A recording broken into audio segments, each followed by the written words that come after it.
বলা হয় ভদ্রলোকের খেলা, তারই প্রমাণ পাওয়া গেল বাংলাদেশের বিপক্ষে পাকিস্তানের প্রথম টেস্টে। টাইগার অভিজ্ঞ ব্যাটার মুশফিকুর রহিমের প্রতি ভদ্রতার অনন্য নজির গড়লেন পাকিস্তানের এক তরুণ ক্রিকেটার, যেই মুহূর্তের মাধ্যমে ফুটে ওঠে প্রকৃত সৌন্দর্য, যা নিয়ে এখন আলোচনা হচ্ছে সব জায়গায়।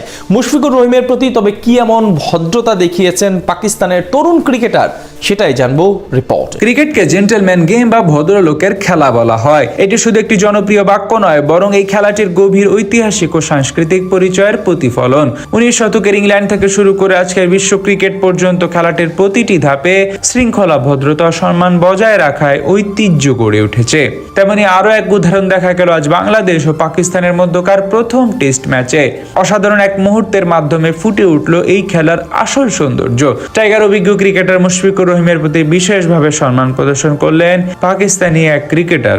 22 গজের লড়াই ছাপিয়ে মাঝে মধ্যে এমন কিছু ঘটনা জন্ম হয় যেগুলো খেলার সৌন্দর্যকে আরো কয়েক গুণ বাড়িয়ে দেয়। তার চেয়ে বড় কথা, বাংলাদেশ ও পাকিস্তানের ক্রিকেটারদের মধ্যে যে দৃশ্যগুলো দেখা যায় আরো বেশি। দুই দলের ক্রিকেটারদের বন্ধুত্ব নিয়ে প্রায় মাঠের বাইরে চর্চা হয়। তার সবচেয়ে সেরা উদাহরণ পাওয়া গেল যেন আজ মিরপুর টেস্টে। এদিন টস জিতে আগে বল করার সিদ্ধান্ত নেন সফরকারী অধিনায়ক শান মাসুদ। বিপরীতে প্রথমে ব্যাট করতে নেমে শুরুতে বেশ ভালো বিপাকেই পড়েছিল বাংলাদেশ দল। মিরপুরে তপ্তরোদে বেশিক্ষণ টিকতে পারেনি দুই ওপেনার মাহমুদুল হাসান জয় এবং সাদমান ইসলাম। দুজনেই বিদায় নেন ব্যর্থ হাতে। সেখান থেকে প্রতিরোধ গড়ে তোলেন অভিজ্ঞ মমিনুল হক এবং অধিনায়ক নাজমুল হোসেন শান্ত। দারুণভাবে ব্যাটিং করে দুজন মিলে শক্ত অবস্থানে নিয়ে যান টাইগার দলকে। নিজের ক্যারিয়ারে নবম সেঞ্চুরি তুলে নেন শান্ত।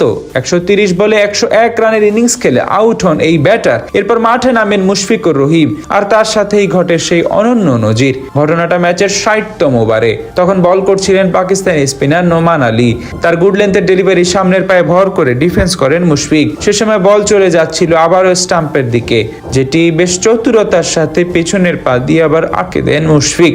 নিজের অভিজ্ঞতাকে কাজে লাগিয়ে আউট থেকে বেঁচে যান তিনি। তবে আসল ঘটনাটা ঘটে কয়েক সেকেন্ড পরেই। পেছনের পা দিয়ে বল আটকাতে গিয়ে তার জুতার ফিতে খুলে যায়। সেটি বসে নিজেই প্রথমে চেষ্টা করলেন বাঁধতে, কিন্তু পায়ের প্যাড থাকায় ঠিকমতো ঝুঁকতে পারছিলেন না মুশফিক।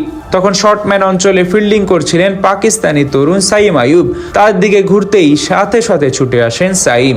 এরপর নিজে বসে বড় ভাই মুশফিকুর রহিমের জুতার ফিতে বেঁধে দেন তিনি। কোনো প্রকার দ্বিধা না রেখে মিস্টার ডিপেন্ডেবলের প্রতি সম্মান জানান। মুশফিকও সেখানে দুর্দান্ত উদাহরণ। ওঠার সময় সাইম আইয়ুবের পিঠে হাত দিয়ে বাহবা দিতে ভুল করেননি। এখান থেকেই মূলত ক্রিকেটের সৌন্দর্য ফুটে ওঠে, যাতে প্রমাণিত হয় ক্রিকেট যে কেন ভদ্রলোকের খেলা বলা হয়।